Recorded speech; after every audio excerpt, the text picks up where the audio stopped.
Chapter 37. Ravi's Perspective. Leeches, I say, as everyone leans closer to see what I have in my jar. Yesterday, Paripa and I took a walk together. Where are we going? I asked him. You'll see, he said. Ever since we moved to New Jersey, Paripa has been very quiet. He eats his meals without a word, then goes and sits on the sofa to chew his betel nuts and read his newspapers. But yesterday, as we walked together, he had a lot to say. What's this I hear about you wanting to quit school? He asked. Nobody likes me, I told him. They think I smell bad. It doesn't matter what they think. Quitting is not an option. I know, I said. Appa told me. That's because I told your father that same thing when he was a boy. And someday when you have children of your own, you'll tell them too. Quitting is not an option. You don't understand, I said. Nobody does. For a while we walked in silence. Did you know that in India, tea has to be plucked by hand, Ravi? My grandfather said finally. 3 leaves and a bud, right from the very top of the tea bush. The tea pluckers pick the tender shoots and drop them into baskets that hang from their heads. When I was a young man, my first job was to work at the tea plantation. I had to stand in the rain and guard the workers, protecting them from wild animals that might be lurking nearby. What kind of wild animals? I asked, but my grandfather didn't answer. Instead, he took me by the hand and led me through the tall grass to the edge of the pond Amma and Parima were always warning me not to go near. What are we doing here? I asked.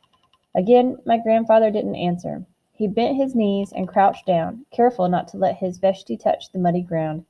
I crouched down beside him and watched as he dipped the tea strainer in the water and began dragging it very slowly through the weeds at the edge of the pond. 2 times he pulled the strainer out and we peered in only at dirt and dead leaves. But on the 3rd try his efforts were met with success. 3 long, black, worm-like creatures wriggled in the strainer. We used to call them Draculas in disguise, Paripa told me. The tea plantations were infested with them during the monsoon season. They were much larger than these skinny fellows, but these will have to do. Do for what? I asked. Parima told me about your assignment. The assignment is to find something that represents who I am, I told my grandfather. Do you think I'm a leech? Paripa laughed and pulled a small glass jar from his pocket. Fill this to the top with water, he said, handing it to me. When I had finished filling the jar, he dropped the leeches in, closed the cap, and tightened it. These leeches are a reminder of who we are and where we've come from, Ravi, and of all the hardships we've endured to get here. I thought about our house in Bangalore and my friends back at Vidya Mandir, especially Pramod. I thought about the way things used to be, the way I used to be. I don't know who I am anymore, Paripa, I told my grandfather. You are Ravi Suryanarayanan, my grandfather said, putting his arm around me and pulling me close. And the Suryanarayanans never give up. We work hard, against all odds, and believe in ourselves. Who would have thought that I, a small tea plantation owner, would be able to send his son to a fine university, and to bring his whole family to live in America too? But that is what has happened. I miss Bangalore, I said softly. Me too. But you will have many more opportunities here. It doesn't feel like home, I told him. Give it time, Paripa said, reaching for my hand. Come, Ravi. Amma and Parima are waiting. If we stay out any longer, they'll think we've been carried off by that terrible wind Parima is always complaining about.